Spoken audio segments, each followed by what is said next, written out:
Good morning and welcome to another edition of Community Issues. I'm your host, Omar Rashida. October is the month of Domestic Violence Awareness Month, and today's topic of discussion is going to be domestic violence, and I have a very special guest. She's no stranger to the program. She is a survivor of domestic violence, Marie Lopez. Good morning. Hi, Omar. Thank you. How are you? Good. How are you? All right, so we're going to go solo today. Yes. Okay, and this is kind of great because I've done, every year I do shows on domestic violence, but I never had a show where I just specify in particular, interview a victim on a one-on-one segment, so it should be pretty good. So of course names are confidential in terms of who the abuser was, Yes. but obviously, so you're in a relationship with your abuser. Let's go back in history. How'd you meet your abuser, and how long you were in a relationship, and when did the violence start to occur? I met him at work. Okay. We were dating at work. I think what's important is not necessarily when and where, it's what happens before Okay. then. Okay. I was in a very difficult situation with my family, and I was by myself. I moved to Wilmington, Right. didn't tell anyone. I didn't have anyone. I was a single parent, just me and my son. So when I met him, I was very vulnerable. Okay. I did not have a history of being in abusive relationships prior to that. Right. So it wasn't something that I was used to being. It was a point in my life where I just wanted to be a part of someone and someone to commit to me, and he gave me that. Right. And when you, for some females, especially in the Latin community, when you have that sense of commitment, Right. we're very, very loyal. Okay. And when we're committed, we're committed. So Right, through the right. good times and the bad times, whether married or not, I committed to him as well as my son. I brought this person now into my son's life, so I Right, just wanted right. to make it right and make it better. Right. All right. And so when abuse started to occur, what were you shocked? Like I'm trying to figure Yes. out like Yes. when the very first time of when it may start off as verbal, and then turn to emotional, and then eventually turn to physical. So Yes. when the physical violence occurred, were you like in shock? Like what was going through your mind? Definitely. And through your show, I've been able to work with the Coalition Against Domestic Violence. Right. So I've connected with a lot of different survivors. And everybody's story is different, everybody's story is unique. You have some people who they're used to being in abusive relationships and they Right. repeat the cycle. So it's staying in a comfort zone. It wasn't my comfort zone. I was very much shocked. Right. But I was also by myself and alone. Right. I think initially because of that shock value, I was in denial. Like this, Okay. Right. Denial. okay, this has to be like a one-time thing. Like this can't be like happening to me. You watch the movies, you hear the stories. Right, right. So yeah, it progressively got worse. It did start with verbal abuse, breaking things Okay. around the house. That Destroying was property. very important. Yes, exactly. And then it wasn't a money control. Okay. It was where I was the one making the money and offered the security. So it was my fault if I then put him out on the street and he had nothing. Okay. And I didn't want that on my conscience. Right. So then it was the constant helping him to get better and being that mother figure and being needed and everything. It was very much so psychological. Right. You just mentioned it might have been your fault. You did the play that I wrote, From Tears to Glory, The Stories of Our Lives, Yes. and now it's a novel. It came out October the Congrats. 4th. Yeah. And one of the characters, Lisa, she was a survivor of domestic violence. Yes. And one of the things that she said was, she even blamed herself for the relationship, for being abused. So as a victim of domestic violence, were there several occasions, or did you do it quite often, blame yourself? Like, if I'd have ironed his clothes, if I'd have cooked his dinner on time, Yes. He wouldn't have beat me. Were there certain points where you took responsibility and said, well, it's my fault? Definitely. And because I was in that denial stage, you want to make sense of it. You want to rationalize it. You want to make it okay. Especially, like I said, I brought this person into my son's life. So I took responsibility because I can change me. I can't change you. So if it's Right. my fault, then I can make that better. So we take blame for a lot of reasons. Also, because a lot of times the abuser blames you, and that's what they Right. tell you. Well, the reason why I did this is because of you. Right. And when you're isolated and you have no one else, and that's your world, that's all you hear, you believe that. Okay, we're going to take a short break in a few minutes because our other guest has arrived, so you don't have to be solo. But you're doing very well. Thank you. You have boys. Yes, and, I do. And during the time of the abuse, you have one son. How does domestic violence affect the children? Because when we look at domestic violence, we may think of the man beating his wife or the man beating his girlfriend, but if there's children involved, it affects them as well. It definitely does. I had one at the time, and we then had two. Okay. And that's when the violence was heightened, when I was either pregnant or had an infant, because I was at my most vulnerable stage. Right. It very much so affects them. And that's what pretty much snapped me out of it, was when I'm here now and I have these three young men Right. whom I'm so dedicated to, and I love being a mom. Right. I don't want them to repeat the cycle. I don't Right, want them to right, right. feel the pain that I feel. Right. I don't want them to be abused or to become abusers. Definitely, That's where I grew my strength. Like, okay, Right. this is their future, so I can either make the situation better for them. Obviously, staying with this man is not making the situation better, but for some, it's hard because they're not working. At least I was working, so I had the Right. means to go ahead and move on. It does affect them. My oldest is now 23, and even now he'll remember things and say things that I didn't know was going on, or Right. how he was being abused behind my back. Right, So right. it's hurtful. Right. Live right here on Lisa SS Channel 20, you're watching Community Issues. The topic of discussion is domestic violence. We're going to take a short break, and my next guest will appear.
Welcome back. I'm your host, Omar Rashad. The topic of discussion is domestic violence. Now joining in the conversation from the Delaware Coalition Against Domestic Violence, Ms. Marianne Moore. Good morning.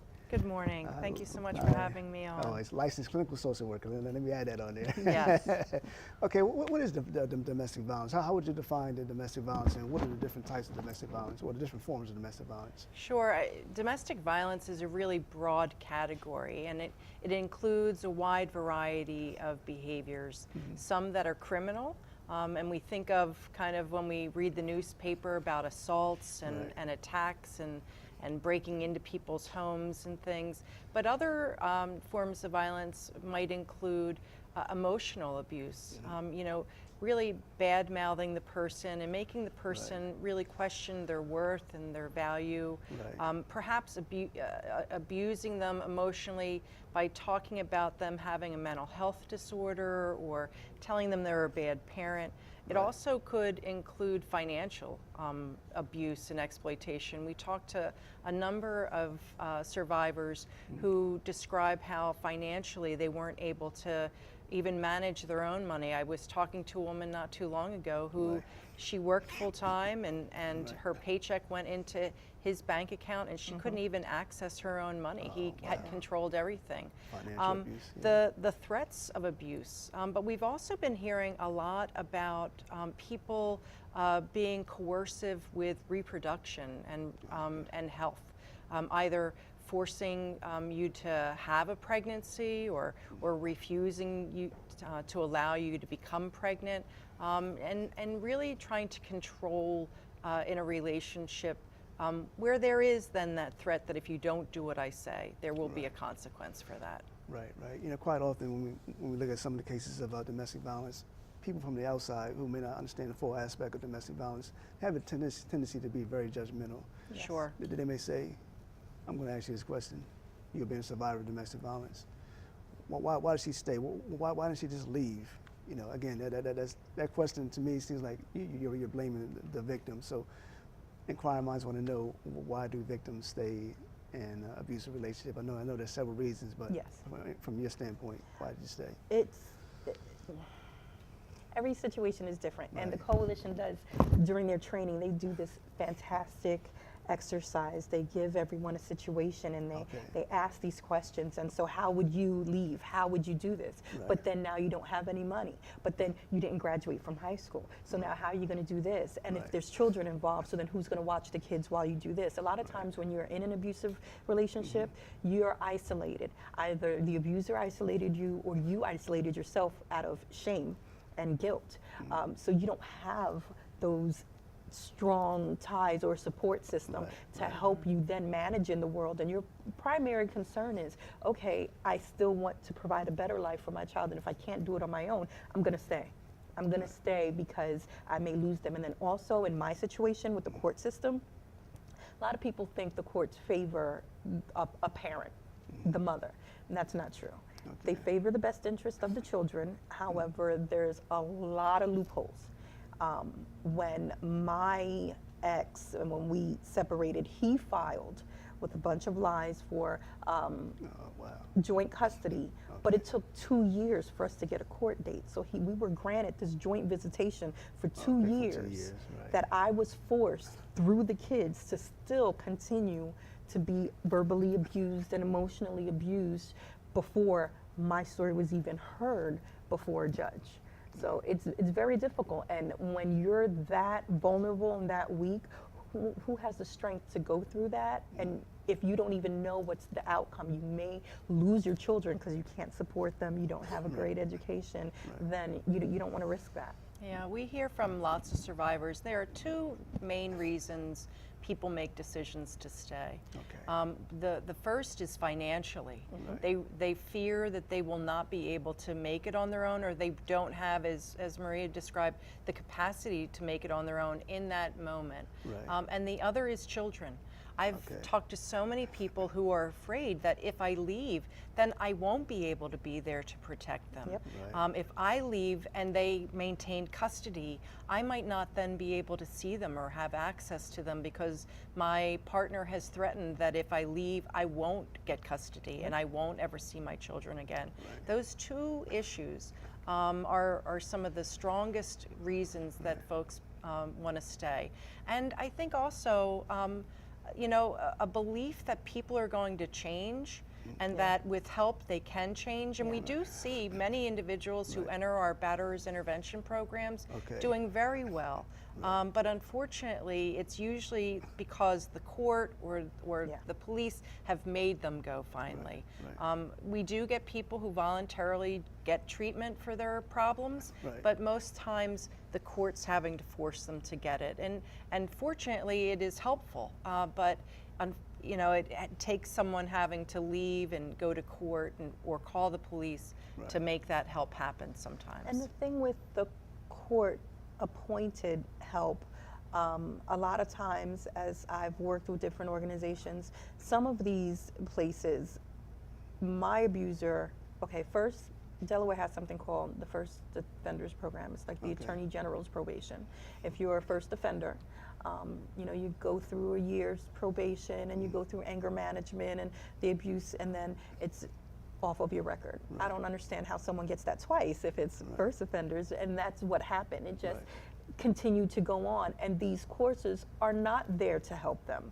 They're there for sometimes abusers to sit there and complain about their significant other or why they're there, and the facilitator is just stating, well, you can't do that because it's illegal. So I'm not going to help you get better, but I'm going to help you stay out of jail. And that's some of the ones that are forced, because that's the type of people that's there. They really don't want to get help. They're there because they're forced to be there. Then you have those who volunteer and they want help. You have to want it in order for it to help.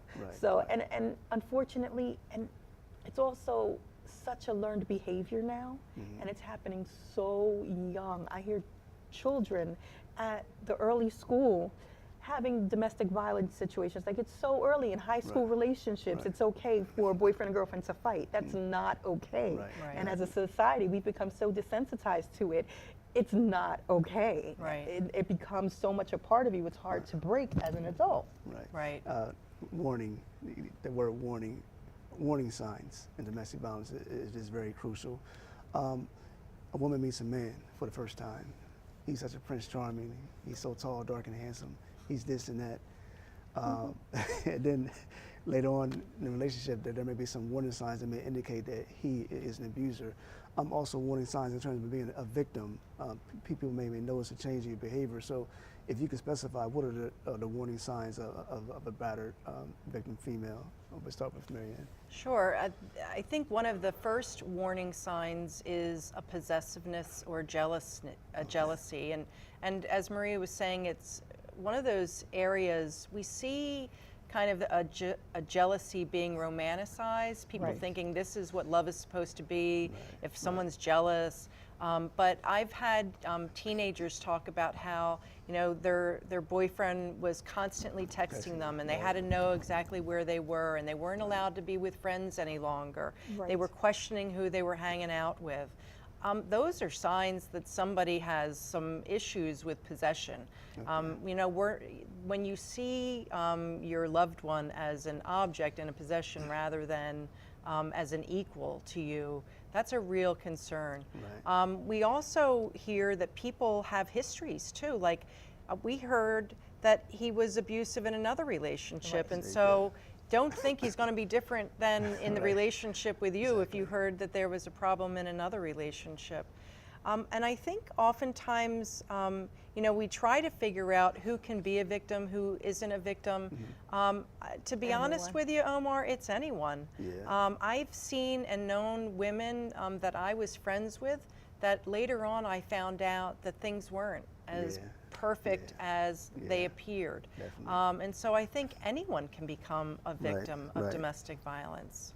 Exactly. I think a great example is you and I. Like for so long, you had no idea until I was out of that, and you were like, "Oh wow, I had no idea." Such a strong, we were strong-willed woman. doing plays through all that. It was, I think, one of the signs, when there are signs, because sometimes there's not. A lot of times, often times than not, you're meeting someone who's already there, so you wouldn't know the signs. Being withdrawn, isolated, of course. A woman cutting their hair. Oh, wow. A woman cutting their hair is definitely a sign for distress. They're going through something. They're at their breaking point. They're at their turning point. That's very very strong sign. A lot of advice that I give is not necessarily looking for signs, but offer advice. There's a lot of times where just if the subject comes up, you never know who you're speaking to. You never know what your coworker's going through, your classmate. Offer advice. You're planting the seed. Right.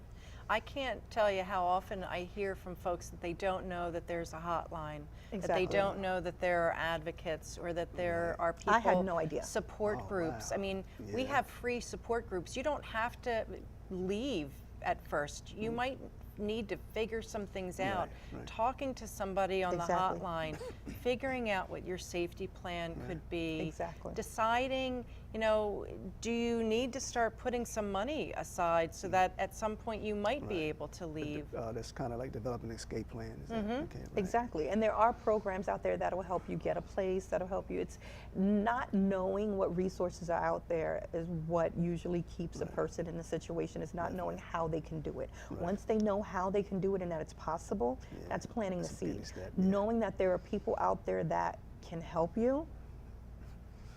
Okay, Mary, where are some of the resources? And I know that we speak of resources. We got the hotline Right. on the bottom of the screen, but in terms of where the victims can seek counseling or shelter, but also the batterers, where can he or she seek help in terms of controlling their anger Sure, issues? sure. And Maria mentioned the anger management. And so one of the things that we're trying to make sure that people understand is that anger management isn't going to help this situation. okay. Anger management is for somebody who gets angry everywhere. Okay. Many times abusers are only abusive behind closed doors Exactly. and with their partners. So you right. wouldn't see this They're at great work. in the community. Or you wouldn't Great see this at friends. church. Right, yeah. But Child Inc. is one of the certified treatment programs. right. Catholic Charities also offers certified Okay. batterers treatment programs On here in sliding Newcastle. scales and Yeah. everything. Oh, that's Catholic great. Charities Yeah, is very it's good. very good. The YWCA offers Yes. programming for women and families, as does the Delaware Center for Justice here in Newcastle Okay. County. And we were talking a moment ago about the financial pieces. One of the programs that we're really excited about is our financial literacy programs that we Okay. have here now, because oftentimes people's credits have been impacted. Right. They Oh, might not yeah. know how to put money aside. They might not have ever had a bank account. We now have advocates who, in addition to teaching, can provide matched savings programs. We have microloan programs so that we can really help people get back on their feet or get on their feet for the first time. Okay, to 2 minutes remaining, 1 minute each for you.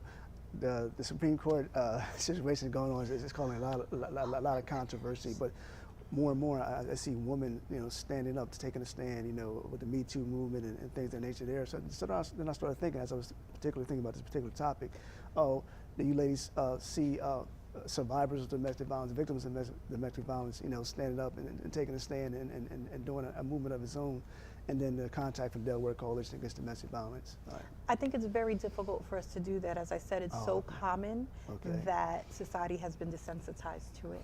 I would like to see it. I Right, would right. like for more seriousness to be brought to the topic and situation. People are dying.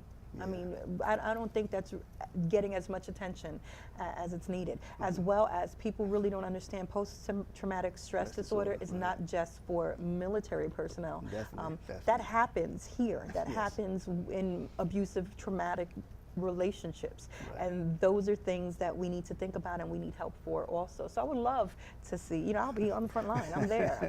I'm there. Right.